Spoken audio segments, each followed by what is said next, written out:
तो कल पिछले क्लास में हम लोग R S positive R S negative पढ़ चुके थे। ठीक है, आज का अगला टॉपिक है आपका रक्त स्कंदन या ब्लड कोगुलेशन। रक्त स्कंदन होता क्या है और ये होता क्या है उसको पहले जानते हैं। जब हमारे शरीर में कहीं भी बाहर चोट लग जाता है तो खून बाहर निकलने लगता है। अगर शरीर से अधिक खून निकलने लग जाए तो वो हमारे शरीर में कमज़ोरी ला सकती है और जान भी जा सकती है। ठीक है, तो इस सब चीज़ से बचने के लिए हमारे शरीर में एक सिस्टम बना है जो होता है रक्त का कोगुलेशन। ठीक है, ब्लड कोगुलेशन। अब ब्लड कोगुलेशन होता क्या है, जब कहीं भी हमारे चोट किसी भी अंग में लगता है तो वहाँ से खून निकलता है तो उस स्थान पर खून जो है वो जम जाता है और उस स्थान से खून निकलना बंद हो जाता है। इसको ही बोलते हैं ब्लड कोगुलेशन। ठीक है, अब देखिए ये होता कैसे है उसको देख लेना पहले।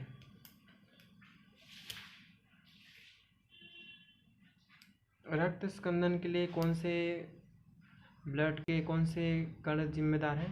प्लेटलेट्स। ठीक है, प्लेटलेट्स के अंदर अलग अलग प्रकार के सेल्स पाए जाते हैं ना, जैसे थ्रोम्बोसाइट्स, ये सब चीज़ें। हाँ, देखिए होता क्या है, थ्रोम्बोसाइट्स जो सेल्स होते हैं वो प्रोथ्रोम्बिन रिलीज़ करते हैं। ठीक है, प्लेटलेट्स में जो थ्रोम्बोसाइट कोशिकाएं पाई जाती हैं वो प्रोथ्रोम्बिन खून में रिलीज़ करता है। ठीक है, जब कहीं भी हम लोग को चोट लग जाता है तो उस स्थान में प्लेटलेट्स की संख्या बनने लगती है। ठीक है, जहाँ पर भी खून अधिक तेज़ी से निकल रहा होता है बाहर, ठीक है, वहाँ पर थ्रोम्बोसाइट जो होता है प्रोथ्रोम्बिन नाम की जो लिक्विड होता है उसको प्लाज्मा में रिलीज़ करने लगता है। ठीक है, जो थ्रोम्बोकाइनेस एंजाइम की सहायता से। अब देखिए थ्रोम्बोसाइट सेल किस में पाया जाता है? प्लेटलेट्स में। जब कहीं हमको चोट लगता है तो वहाँ से अगर खून निकल रहा है तो हमारे प्लाज्मा में, ब्लड के जो प्लाज्मा है उसमें थ्रोम्बोसाइट सेल कहाँ पाए जाते हैं? प्लेटलेट्स में।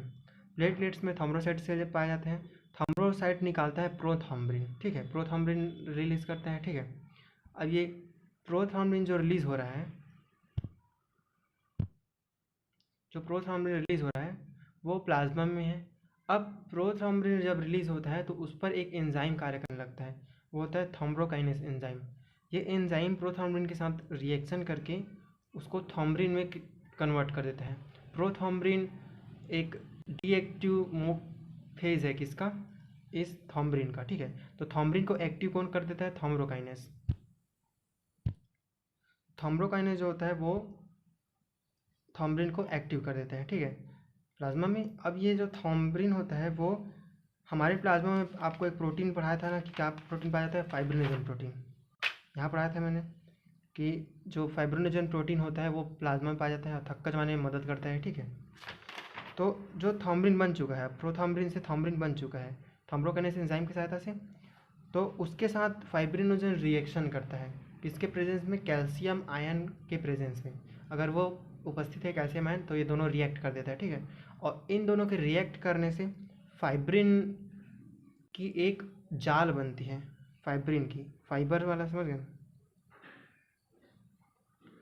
फाइब्रिन के एक जाल की जैसी संरचना बनती है जो दिखता तो नहीं है पर मकड़ी के जाले जैसा रहता है। ठीक है, अब इसमें होता है कि फाइब्रिन जो नेट बन चुका है, ठीक है, जैसे ही ये हवा के संपर्क में आता है बाहर जहाँ पर ब्लड लगा है तो वो हमारे जो चोट लगे हुए स्थान है उस जगह से चिपक जाता है, उसके किनारे से। अब ये जाल जो होता है वो ब्लड के जो निकलने वाले कण हैं उसको जाने से रोकता है। जैसे ही हवा के संपर्क में आता है ये और थोड़ा सख्त होने लगता है तो ये जाल और मजबूत होने लगता है। इस प्रकार खून का जो कण होता है वो बाहर निकलने से रुकने लगता है। थोड़े थोड़े समय के बाद जितना अधिक समय तक ये हवा के संपर्क में रहता है ये उतना ज़्यादा सख्त होते जाता है। तो इस प्रकार थक्का बन जाता है या क्लॉट बन जाता है। ठीक है, ये प्रोसेस आपको याद हो जाएगा ना। तो प्लेटलेट्स के अंदर थ्रोम्बोसाइट सेल पाए जाते हैं। थ्रोम्बोसाइट सेल क्या निकालता है? प्रोथ्रोम्बिन निकालता है, ठीक है। प्रोथॉम्ब्रिन किस में पाया जाता है? प्लाज्मा में, ठीक है। अब देखिए प्रोथॉम्ब्रिन जो होता है वो थ्रोम्बोकाइनेस एंजाइम की सहायता से थॉम्ब्रिन में कन्वर्ट हो जाता है। तो प्रोथॉम्ब्रिन डीएक्टिव फेज में होता है, थॉम्ब्रिन इसका एक्टिव फेज है। तो उसके बाद होता है क्या है कि थॉम्ब्रिन जो होता है वो प्लाज्मा में प्रेजेंस रहने वाले फाइब्रिनोजन प्रोटीन से रिएक्ट करते हैं कैल्शियम के उपस्थिति में। उसके बाद वो फाइब्रिन नेट बना लेता है, ठीक है। फाइब्रिन नेट जो फाइब्रिन तंतु है वो हवा के संपर्क में जैसे आती है वो एक सख्त रचना बनाती है जो जाल के समान रहती है, और उसमें ब्लड के कण फंस जाते हैं और वो एक काला कलर का थक्का जैसे बनने लगता है, जो हमारे कभी घाव वगैरह के ऊपर बनता है ना, वैसे टाइप का, ठीक है। तो ये जो फाइब्रिन होता है और ये फाइब्रिन और ये फाइब्रिनोजन जो इतने होते हैं ये ब्लड के अंदर क्यों थक्का नहीं बनाते, क्योंकि वो हवा के संपर्क में नहीं रहते, और हवा के संपर्क में नहीं आने से उसमें एक हिपैरिन नाम का एंटी ब्लड क्लॉटिंग मटेरियल पाया जाता है। हिपैरिन जो होता है ब्लड में कब एक्टिव रहता है? जब वो हवा के संपर्क में नहीं रहता। तो हिपैरिन जो होता है वो ब्लड के अंदर थक्का जमने से रोकता है। अगर हिपैरिन हवा के संपर्क में आता है तो वो उसका काम खत्म हो जाता है और थक्का बनने से रोक नहीं पाता और थक्का बन जाता है, ठीक है। अब देखिए ब्लड क्लॉटिंग आएगा आपके एग्जाम में, कैसे लिखना समझ में आ गया ना। पहले तो आप ये फ्लो चार्ट जो है उसको याद कर लेना, उसके बाद अपने वर्ड्स में इसको एक पूरा का पूरा पैराग्राफ बना कर लिख लेना, ठीक है। 2-3 पैराग्राफ बन जाएगा, फिर सिर्फ 3 या 4 टॉपिक्स में कंप्लीट हो जाएगा ये। एक तो 3 4 पॉइंट में आपको पूरा कंप्लीट हो जाएगा। इसको आप अच्छे से अब वर्ड्स में अपना बना लेना, ठीक है। अगला टॉपिक देखिए लसिका या लिम्फ। हमारे सेल्स में जब कभी भी हम लोग को जब चोट लगती है तो हमारा खून निकलता है, पर खून निकलने से पहले कुछ पानी जैसा भी निकलता है। कभी कभी आप देखेंगे अगर आप पैर में चोट लगे, हाथ में चोट लगे, तो खून निकलने से पहले एक पानी जैसा लिक्विड निकलता है, उसी को बोलते हैं थक्का, उसी को बोलते हैं लसिका या लिम्फ, ठीक है। ये होता क्या है? ये रक्त में पाए जाने वाले प्लाज्मा के समान ही पाया जाता है, ठीक है। अब प्लाज्मा के समान ही होता है और ये कोशिका तथा रक्त के बीच पोषक तथा गैसों का आदान प्रदान करता है। ये कोशिका के अंदर नहीं पाया जाता, ये कोशिका के दो कोशिका के बीच के स्थान में पाया जाता है, ठीक है। तो ये कोशिका के बीच के स्थान में पाया जाता है। दो कोशिका है, जैसे कि मान लीजिए ये कोशिका है, ठीक है, और ये कोशिका है, और ऐसे टाइप की कोशिका है। तो ये सब कोशिकाएं हैं, यहाँ पर पाया जाता है ये बीच वाली जगह में ये लसिकाएँ। सभी बीच वाली जगह में जितनी लसिकाएँ ये ऐसी बीच में पाई जाएंगी, ठीक है। अब ये क्या काम करेगा? पोषक पदार्थ है उसको कोशिका तक ले जाएगा और जो गैस भी होता है उनको भी ले जाएगा यहाँ तक, ठीक है। तो देखिए खून जो होता है यहाँ तक पहुँचा देता है इसको पोषक पदार्थों को। अब कोशिका के अंदर तक कौन पहुँचाएगा? ये लसिका पहुँचाएगा, ठीक है, इसका काम है। अब देखिए ये रंगहीन द्रव होता है जिसमें लिम्फोसाइट पाए जाते हैं, इसमें लिम्फोसाइट भी पाए जाते हैं। अब लिम्फोसाइट क्या है आपको बताया था मैंने कि जो ग्रेन्युलोसाइट्स होते हैं, मतलब वाइट ब्लड से कार्पसल्स के जो ये ग्रेन्युलोसाइट होते हैं उसमें मोनोसाइट से एक लड़ने वाले रक्षक बनते हैं, ठीक है ना। वैसी टाइप का ये लिम्फोसाइट भी रक्षक होता है जो लिम्फ के अंदर बनता है, ठीक है। अब ये पोषक पदार्थ जो होता है ना, अब लिम्फोसाइट जो होता है वो 2 प्रकार का रहता है, आपको बता दिया था मैं, ठीक है। जो टी लिम्फोसाइट और बी लिम्फोसाइट है ना, इसका कभी कार्य इम्यूनिटी देना होता है। अब देखिए ये पोषक हार्मोन में भी महत्वपूर्ण परिवहन करता है। ये हार्मोन का भी परिवहन करता है एक जगह से दूसरी जगह या एक सेल से दूसरे सेल तक ले जाता है। ये आंत के अंकुर जो होता है ना, आंत में जो विलाई पाए जाते हैं ना, उंगली का समान संरचना, उसमें उपस्थित लैक्टियल वसा को लसिका में अवशोषित कर देती है। जो वसा होता है वो आंत के माध्यम से डायरेक्ट अवशोषित नहीं होता, तो वो लैक्टियल जो पाए जाते हैं उसमें उंगली के समान जो आपको बताया था, वो वसा को लसिका तक पहुंचाता है, डायरेक्ट खून तक नहीं पहुंचाता, लसिका तक पहुंचाता है, ठीक है ना। अगला देखिए अब सर्कुलेटरी सिस्टम कितने प्रकार का होता है? परिसंचरण। तो ये मुख्यतः 3 प्रकार के होते हैं। एक होता है एकल परिसंचरण, दूसरा होता है अपूर्ण दोहरा परिसंचरण, तीसरा होता है दोहरा परिसंचरण। अब एकल परिसंचरण क्या है? एकल परिसंचरण कहने का मतलब है जो एक ही पाथ से पूरा चल रहा हो, एक ही सड़क से पूरा चल रहा हो, ठीक है। तो एकल परिसंचरण में होता क्या है कि हृदय जो होता है अपना हार्ट, वो केवल 2 कक्षों में विभाजित होता है। एक उसमें आलिंद होता है, ठीक है, और एक नीला होता है। तो आलिंद और एक नीला होता है, डायरेक्ट खून आलिंद से नीला में और नीला से आलिंद में, और बीच में कुछ भी अलग से प्रोसेस नहीं होता, ठीक है। और इसमें जो होते हैं अलग से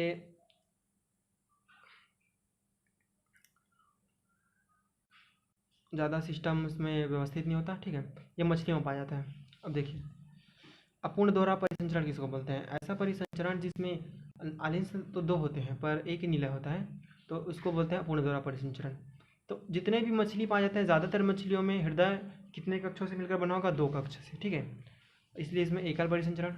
और 3 कक्ष से जो बना रहता है हृदय, जिनका हृदय 3 कक्ष से, उसमें अपूर्ण दोहरा परिसंचरण पाया जाता है। और उसमें 2 आलिंद रहेगा, एक नीला रहेगा। तो ज़्यादातर उभयचर जो होते हैं, उभयचर जो ज़मीन और पानी दोनों में रह सकते हैं, जैसे कि मेंढक है ना, इसको एम्फीबियंस बोलते हैं इंग्लिश में। तो और बहुत सारे सरीसृप, सरीसृप मतलब रेप्टाइल्स, जो रेंगने वाले जीव होते हैं, जैसे छिपकलियाँ, सांप है ना, उनको रेप्टाइल्स बोलते हैं। मगरमच्छ भी एक रेप्टाइल है, पर मगरमच्छ में 3 कक्ष वाला हृदय नहीं पाया जाता, ठीक है। अब देखिए, दोहरा परिसंचरण कंप्लीट किसको बोलते हैं? जिसमें जो दिल होता है हमारा, वो 4 कक्ष से मिलकर बना होता है, अर्थात उसमें 4 चेम्बर्स होंगे। तो इंसान जो होता है वो 4 चेम्बर वाला दिल रखता है, ठीक है। उसमें 2 आलिंद होता है और 2 नीला होता है, 2 ऑरिकुलर 2 वेंट्रिकल, ठीक है। और ज़्यादातर पक्षियों में ये पाया जाता है कंप्लीट दोहरा परिसंचरण, ठीक है। और स्तनधारी जैसे मनुष्य, कुत्ता, इनमें भी पाया जाता है। और एक मगरमच्छ जो एक रेप्टाइल है, जो पेट के बल चलता है, इसमें भी 4 कक्षक पाया जाता है। मतलब एक मगरमच्छ जो है वो अपवाद है किस चीज़ का, कि जो सरीसृप होते हैं उनमें 3 कक्ष पाया जाता है। ये ऐसा सरीसृप है जिनमें 4 कक्ष पाया जाता है, ठीक है। मगरमच्छ एक ऐसा इकलौता सरीसृप है जिसमें 4 कक्ष वाला दिल पाया जाता है, ठीक है। तो अब देखिए, मानव परिसंचरण तंत्र के बारे में पढ़ लेते हैं कि मानव परिसंचरण तंत्र जो होता है वो कितने कक्षों से मिलकर बना होता है? 4 कक्ष वाले हृदय से मिलकर बना होता है। परिसंचरण तंत्र में धमनी, शिरा भी आता है, ठीक है। अब धमनी और शिरा में आप लोग अंतर खुद से ढूंढेंगे और खुद से आप पढ़ेंगे ना, ठीक है। अब मैं आपको बताता हूँ, परिसंचरण में जो मुख्य जिसका मेन रोल होता है वो होता है दिल, ठीक है। हार्ट ही होता है जो सारे ब्लड को शरीर के विभिन्न भागों तक पंप करता है, ठीक है। तो मनुष्य का जो सर्कुलेटरी सिस्टम है, ठीक है, या परिसंचरण तंत्र है, वो कैसा होता है? ये दोहरा परिसंचरण है। मतलब कहने का मतलब है, दोहरा क्यों बोलेंगे? क्योंकि इसमें खून जो होता है वो 2 टाइप से गति करता है। एक तो फेफड़ों की ओर गति करेगा जो अशुद्ध खून है, और फेफड़ों से शुद्ध खून जो होता है दिल से शरीर की ओर जाता है, ठीक है। इस प्रकार 2 प्रकार के रास्ता का ये क्या करता है, उपयोग करता है, इसलिए को दोहरा परिसंचरण होते हैं। तो दोहरा परिसंचरण तंत्र होता है मनुष्य का। हृदय की उत्पत्ति मध्यजन स्तर से होता है। मध्यजन स्तर किसको बोलते हैं? जब हमारा शरीर बढ़ रहा होता है, तो हम लोग जब भ्रूण में मतलब गर्भ में होते हैं, तो हमारा शरीर जो होता है सबसे पहले एक 3 स्तरीय रचना बनाता है, गोला, ठीक है। 3 स्तरीय गोला, जिसमें सबसे अंदर का गोला आंतरिक स्तर होता है, और बीच का स्तर मध्य स्तर होता है, और सबसे ऊपरी का जो स्तर होता है वो बाह्य स्तर होता है। उसी 3 स्तर से ही पूरा शरीर बनता है, एक गोले से गर्भ के अंदर में। तो जो हमारा दिल होता है वो बीच वाले स्तर से निर्माण हुआ रहता है, और जितना भी हमारा त्वचा रहता है वो बाह्य स्तर से बना रहता है, और आंतरिक स्तर से पाचन तंत्र वगैरह निर्मित होता है, ठीक है। ऐसे टाइप का जब हम लोग गर्भ के अंदर होते हैं, तो हमारा शरीर रचना होने से पहले सबसे पहले भ्रूण जो होता है, एम्ब्रायो, वो 3 स्तरीय गोला बनाता है। इसको मध्यजन स्तर बोलते हैं, मिडो मिजोडर्म, ठीक है। और इसको बाह्य जन स्तर या इसको आंतरिक जन स्तर। अब देखिए, अब हमारे परिसंचरण तंत्र में है ना, ये हृदय की उत्पत्ति तो मध्यजन स्तर से होता है। अब ये फेफड़ों के मध्य वक्ष गुहा में बाईं ओर झुका रहता है, ठीक है। जो हमारा दिल होता है वो 2 फेफड़े होते हैं हमारे, लेफ्ट और राइट। तो लेफ्ट फेफड़े जो होते हैं, देखिए इसमें राइट इधर होगा, लेफ्ट इधर होगा ना। हाथ के आपने देखना नहीं, हाथ से नहीं देखना है। आप ऐसे देखोगे ना तो ये लेफ्ट दिख रहा है, पर आप उल्टा लेट जाओगे ना तो आपका जो दिल होता है वो उसका राइट साइड ही ना राइट होगा, ये वाला हिस्सा राइट होगा और ये वाला हिस्सा लेफ्ट होगा, ठीक है। तो लेफ्ट जो हमारा फेफड़ा होता है उसके पास ही हमारा क्या पाया जाता है? दिल पाया जाता है। आप लोग को मैं पढ़ा चुका हूँ ना पिछले क्लास में, कि जो हमारे लेफ्ट जो फेफड़ा होता है उसके पास ही दिल इधर होता है, ठीक है। लेफ्ट साइड थोड़ा झुका होता है, ऐसे तो बीच में होता है पर लेफ्ट साइड ज़्यादा झुका रहता है। तो इसलिए लेफ्ट फेफड़ा भी छोटा होता है, ऐसा बताया था मैंने आपको, ठीक है। तो लेफ्ट साइड का जो फेफड़ा होता है वो छोटा होता है, और उसी के ही कैविटी में क्या पाया जाता है, दिल पाया जाता है, ठीक। कैविटी मतलब वो खाली जगह जहाँ पर होता है ना। अब देखिए दिल में क्या क्या चीज़ें पाई जाती हैं, सबसे पहले उसका डायग्राम बना लेते हैं, उसके बाद आपको हार्ट का पूरा स्ट्रक्चर बताऊँगा, ठीक है।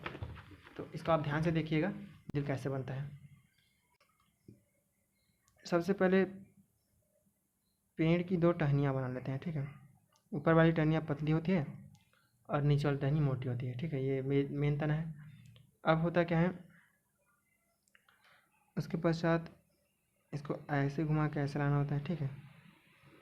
और यहाँ से जो आपका इस वाले से इससे से ऐसे करके, ठीक है। अब यहाँ पर तीन जो जगह छोड़ देंगे और इसको ऐसे करके जोड़ देंगे यहाँ पर, ठीक है। एक ये, एक ये, और एक ये, ठीक। अब देखिए ये जो तना है उसको आगे बढ़ा देते हैं,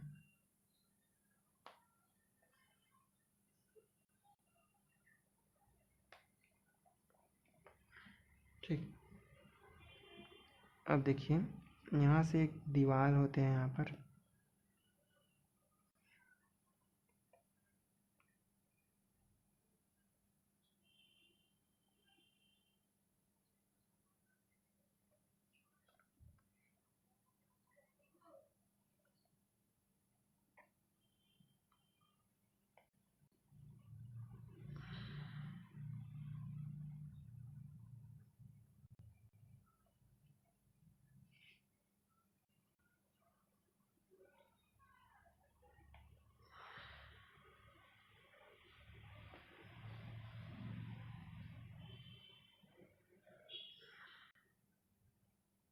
इतना तो आपको समझ में आ गया होगा ना, ठीक। कैसे बना लिया।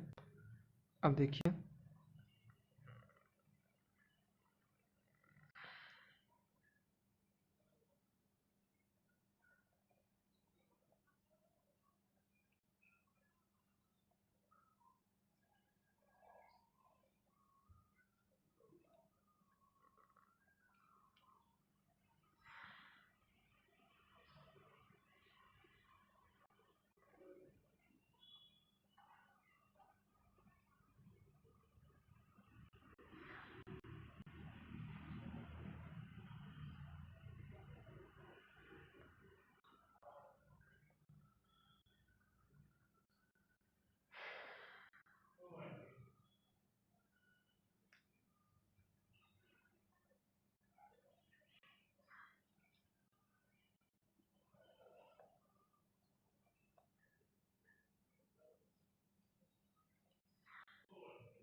इसको आप देख देख के सीखिएगा ना।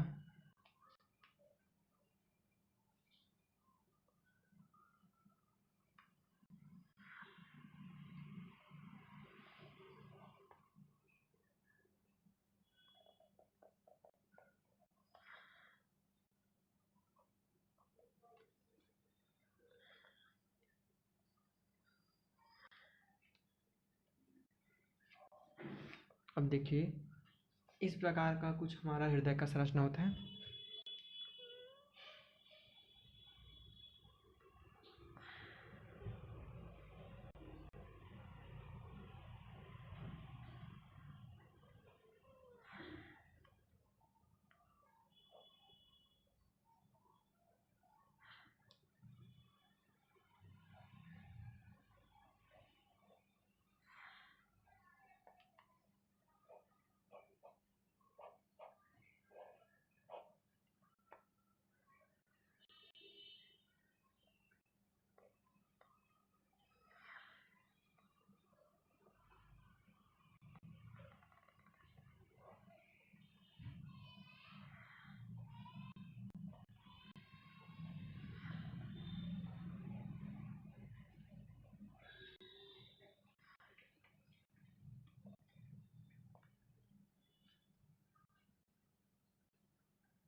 ऐसा कुछ हार्ट का हम लोग का स्ट्रक्चर होता है।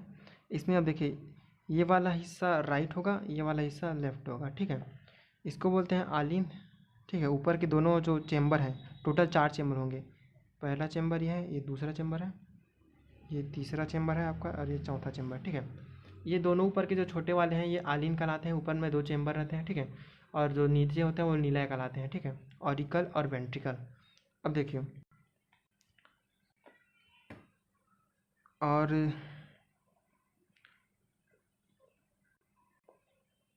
इसका नामकरण कर लेते हैं, ठीक है। इसको आलिन बोलते हैं, इसको नीला बोलते हैं, इसको लिख लेंगे आप लोग। इन दोनों के बीच के जो हिस्सा है ये, उसको आप सेप्टा बोलते हैं या पट, ठीक है। ये जो मुख्य जो आपका नली दिख रहा है यहाँ से ऐसे दोनों साइड गए हैं, इसको बोलते हैं फुफ्फुस धमनी या पल्मोनरी वेन, ठीक है। और ये जो पतला पतला जो 2 यहाँ पर दिख रहा है आपको, ठीक है, ये वाला, ये जो ये जो यहाँ से निकला है वो ना, ये वाला नहीं है ना, ये पतला वाला हिस्सा है, ये दोनों एक है ना, ये और ये एक है। ये जो है वो पीछे से जाता है ऐसे करके, और पीछे से आते हुए यहाँ से इधर से निकल जाता है, ठीक है। अब देखिए, जो ये बड़ा सा दिख रहा है उसको एओर्टा बोलते हैं या महाधमनी चाप, महाधमनी चाप, ठीक है। अब देखिए,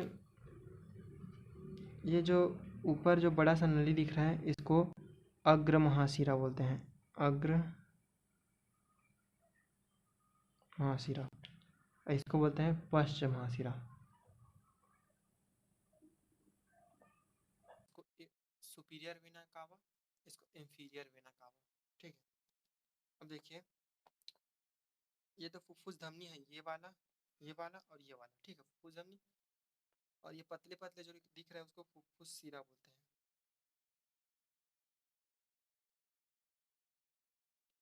पल्मोनरी वेन्स, ठीक है। अब यहाँ पर जो आलिंद और नीला के बीच जो दरवाजा है, ये वाला, उसको बोलते हैं त्रिवलनी कपाट, त्रिवलनी कपाट या ट्राई कस्पिड वॉल, ठीक है।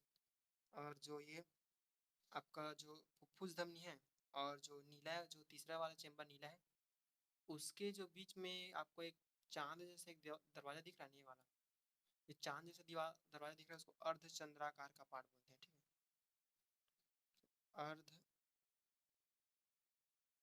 अर्धचंद्राकार कपाट, ये ऐसा रहता है, ऐसे, ठीक है। या सेमिलुनर वॉल बोलते हैं, ठीक है इसको। अब ये वाला जो है लेफ्ट साइड के आलिंद और नीला के बीच का जो दीवार होता है उसको द्विवर्णी कपाट बोलते हैं, ठीक है, डाई का स्पीड वॉल, या इसी को मिट्रल वॉल भी बोलते हैं, मिट्रल वॉल, ठीक है, याद रखना। अब ये जो आपको धागे दिख रहे हैं इसको कार्डी टेंडन्स बोलते हैं, कार्डी टेंडन। स्नायु होता है, टेंडन का मतलब जो हड्डी और पेशियों को जोड़ता है, ऐसी चीज़ों को टेंडन बोलते हैं, ठीक है। कार्डी टेंडन नाम से बोलते हैं इसको, ठीक है। अब जो ये महाधमनी है वो 3 प्रकार की धमनियाँ निकालेगी, ठीक है। एक जो होता है इसको ब्रोंकियोसेफेलिक बोलते हैं, ठीक है। एक को कैरोटिड, एक को सर्विकल बोलते हैं ना, और एक होता है carotid. Brachiocephalic art, carotid artery, brachiocephalic artery, और एक होता है सर्विकल आर्टरी, या आप सीधा बोल सकते हो आर्टरी 3 प्रकार का होता है, ठीक है। यहाँ पर तो अलग अलग नाम है, आप लोग उसको देख लेना, ठीक है, क्या क्या है इसमें। तो अब देखिए इसका प्रोसेस कैसा होता है उसको पढ़ते हैं, ठीक है। ये लॉन्गिट्यूडिनल सेक्शन है किसका, मानव हृदय का। लॉन्गिट्यूडिनल मतलब लंब काट, अगर दिल ऐसा है तो उसको ऐसे करके काटेंगे ना, ऊपर से ऐसे खड़ा है ये तो उसको ऐसे काटेंगे, तो इसको लंब काट बोलते हैं, ठीक है। मनोरिता का लंब काट या लॉन्गिट्यूडिनल सेक्शन। अब इसका प्रोसेस कैसा होता है पढ़ते हैं, ठीक है। अब देखिए इनका पूरा डिटेल आप लोग अच्छे से लिख लेना, ठीक है। मानव परिसंचरण में आलिन क्या है, दो छोटे कोष्ठ होते हैं, ठीक है। आलिन जो होता है वो दो छोटे कोष्ठ होते हैं।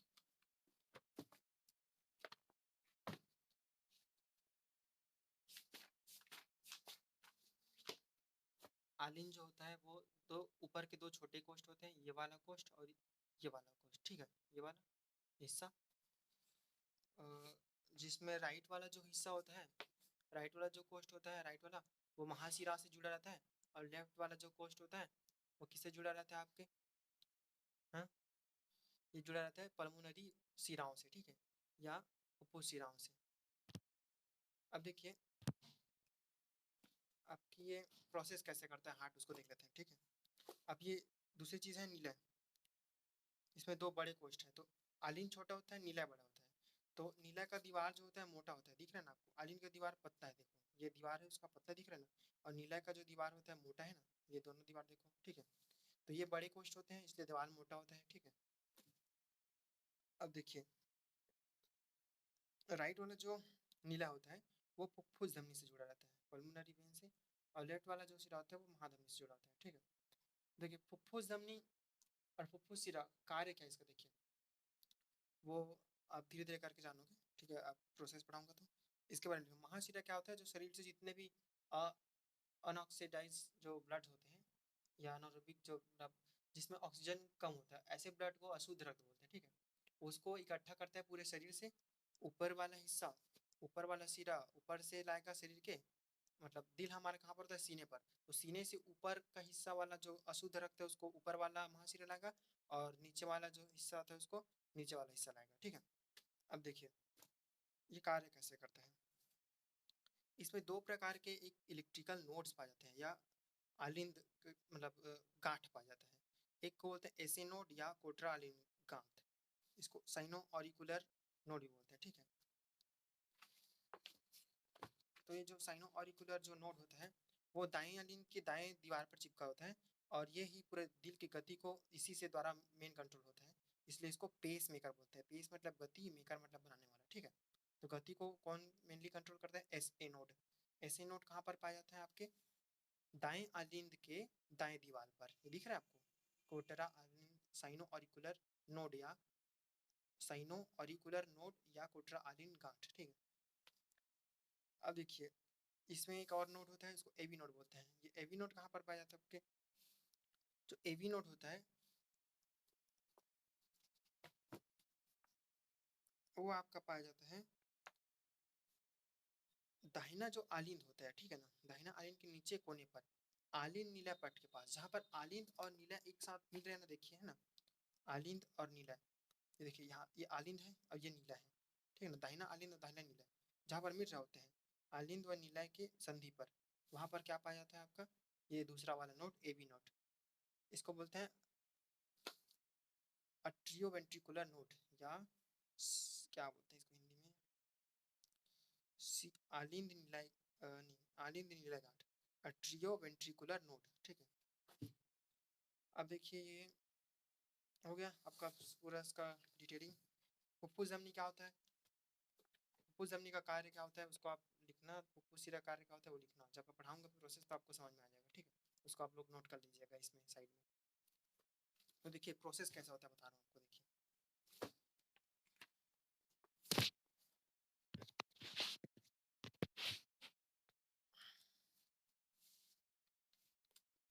सबसे पहले क्या होता है, अग्र और पश्च महाशिरा, जैसे कि आप देख सकते हैं।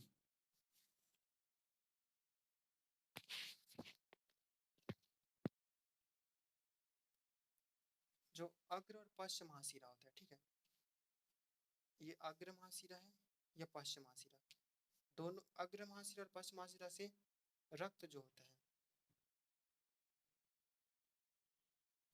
अग्र महाशिरा और पश्च महाशिरा से रक्त जो होता है अनाक्सीकृत रक्त, जिसमें ऑक्सीजन नहीं है या फिर कम ऑक्सीजन, उसको कहाँ पर लाया जाता है, दाएं आलिंद तक लाया जाता है। आ गया दाएं आलिंद तक, ठीक है। सबसे पहला प्रोसेस ये होता है। शरीर से जितने भी अनाशीकृत रक्त होता है उसको महाशिरा के माध्यम से दाएं रीढ़ में प्रवेश किया जाता है।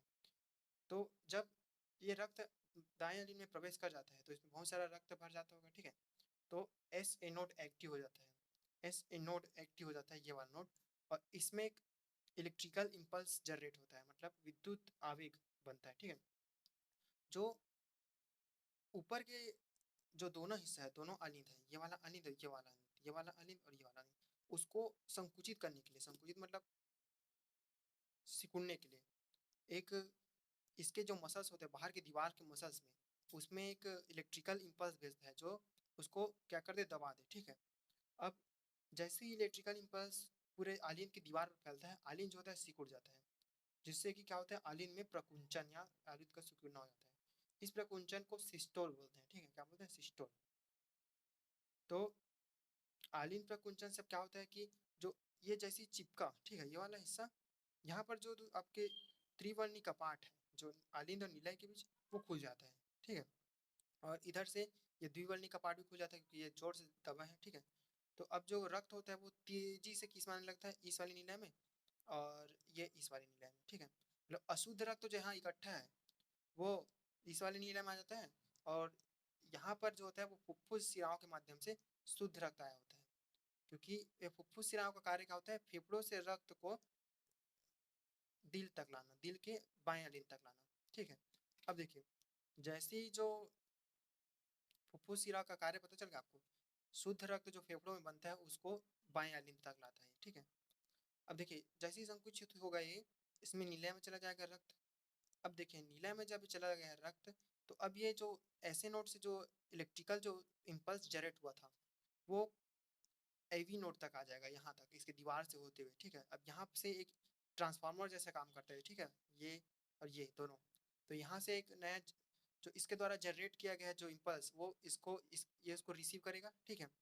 और ये अब ये तो डी, अब इसमें तो इलेक्ट्रिकल इम्पल्स नहीं रह गया, तो अब जो ये वो हुआ था, सिकुड़ा था, वो अपनी जगह पर वापस आ जाएगा, ठीक है। मतलब जो सिकुड़ा था वो शिथिल हो जाएगा या रिलैक्स हो जाएगा, और इसमें क्या जनरेट होगा, इलेक्ट्रिक इम्पल्स बनेगा, ठीक है, जो इसके द्वारा भेजा गया है। अब उसके द्वारा होता क्या है कि ये, अब देखिए यहाँ पर एक तार जैसा आपको दिख रहा है ना, ये इसको बोलते हैं बंडल ऑफ हीज बोलते हैं, या पुरकिंजे। जो बंडल ऑफ हीज होता है ये मेन वायर होता है, मोटा वाला वायर, जिसके साथ बहुत सारे पतले पतले वायर जुड़े रहते हैं। उसको पतले पतले वायर को पुरकिंजे फाइबर्स बोलते हैं, ठीक है। और हीस के जो मेन वायर होता है उससे कनेक्ट होता है, जो नीला की सारी दीवारों में फैला होता है, जितना भी नीला की दीवार है उतना तक फैला होता है, ठीक है। तो जैसे ही यहाँ से एक इलेक्ट्रिक इम्पल्स इधर इधर आता है, तो ये इलेक्ट्रिक जो इम्पल्स है वो विद्युत आवेग किस में चला जाता है, हीस बंडल में। अब हीस बंडल उसको पुरकिंजे फाइबर में क्या कर देगा, बांट देगा, और इस प्रकार नीले की दीवारों में भी एक इलेक्ट्रिक इम्पल्स जनरेट होने लगेगा, जो नीलय के संकुचन के लिए क्या करेगा, उसको जिम्मेदार बना देगा। अब देखिए, आलिंद से कुंचन से त्रिवर्णी कपाट जो होता है और द्विकर्णी कपाट जो होता है वो खुल जाता है। जैसे ही ये दोनों कपाट खुलेंगे, जो ये वाला जो कपाट है जो यहाँ से महाधमनी के लिए गए हैं, देखिए ये जो अर्धचंद्राकार जो कपाट है, ठीक है, अर्धचंद्राकार जो कपाट है वो महाधमनी के लिए गए, मतलब फुफ्फुस धमनी के लिए गए ना, यहाँ पर देखिए अर्धचंद्राकार कपाट, जैसे ही ये कपाट ऐसे खुलेगा, ये कपाट जो होता है उसे बंद हो जाएगा, ठीक है, ऐसे करके ये वाला ऐसे ऐसे इसमें चिपक जाएगा। तो इसके बंद होने से एक ध्वनि उत्पन्न होगी, ठीक है, एक साउंड उत्पन्न होता है। तो त्रिवर्णी कपाट खुलने खुल जाता है, और अर्धचंद्राकार कपाट के बंद होने से एक ध्वनि जनरेट होती है, उसको बोलते हैं डब साउंड, ठीक है। और उसके बाद क्या होता है, एवी नोड जो होता है वो एक्टिव हो जाता है, ये वाला एवी नोड, ठीक है। और ये नीला की दीवारों को संकुचित करेगा, ठीक है, जिससे कि द्विवर्णी और त्रिवर्णी का पार्ट बंद हो जाएगा। अब देखिए, नीला जैसे ही करके संकुचित होगा, ये जो यहाँ पर दरवाजे खुले हैं वो बंद हो जाएंगे। तो ये दोनों दरवाजों के बंद होने से एक और साउंड क्रिएट होता है, उसको बोलते हैं लब साउंड, ठीक है, लब साउंड, जो त्रिवर्णी और द्विवर्णी कपाट के बंद होने से बनता है, ठीक है। और इस प्रकार जब ये दरवाजे बंद होंगे तो ये वाला दरवाजा खुलेगा इसमें जाने के लिए, इस वाले में जाने के लिए, ऐसे, ठीक है। तो इस प्रकार ये होता ही है, ठीक है। अब दाएं नीला से रक्त जो होता है वो फुफ्फुसी धमनी से जाना फेफड़ों की तरफ, अब यहाँ से जो नीला है, दायां वाला नीला है, वहां से जो रक्त होता है वो फुफ्फुस धमनी में चला जाएगा। अब फुफ्फुस धमनी क्या होता है करता है, अशुद्ध जो रक्त दाएं नीला में है उसको फेफड़ों तक पहुंचाएगा ताकि वो शुद्ध हो सके, ठीक है। तो फुफ्फुस धमनी, हम लोग पढ़ते हैं कि धमनी में शुद्ध रक्त बहता है, पर फुफ्फुस धमनी एक ऐसा धमनी है जिसमें अशुद्ध रक्त बहता है, जो शुद्धिकरण के लिए फेफड़ों तक पहुंच जाता है, ठीक है। इस प्रकार ये पूरा हार्ट का जो प्रोसेस होता है ऐसा होता है। जैसे आप देखिए, शुद्ध रक्त फेफड़ों से बनकर कहाँ तक आएगा, फुफ्फुस शिराओं के माध्यम से फिर इसमें आ जाएगा, ठीक है। फुफ्फुस शिराओं के माध्यम से आपको बायां लिंग में, ठीक है। आज के लिए बस इतना है, बाकी का डिटेल जो होता है कल पढ़ेंगे, ठीक। ईसीजी पढ़ाऊंगा कि जैसे आप हॉस्पिटल में देखते हैं ना कैसे उसके जो स्क्रीन होते हैं हॉस्पिटल के मॉनिटर्स पर, वो ऐसे ऐसे ऐसे होते रहते हैं, ऐसे टाइप का दिखते रहते हैं ना, ऐसे ही इसको कर बताऊंगा कि क्या होता है ये, ठीक है, अगली क्लास में।